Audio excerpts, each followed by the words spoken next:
Okay, this is mechanic power boot cable that is shorted. Beeping sound, it means this cable is shorted. And you can't use the cable to power up a phone. You can do the jumper for temporary solution.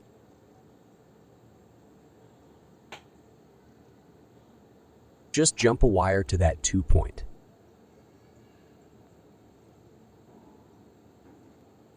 And the cable will working again. Proper solution is to change with new MOSFET. The part number is 4409.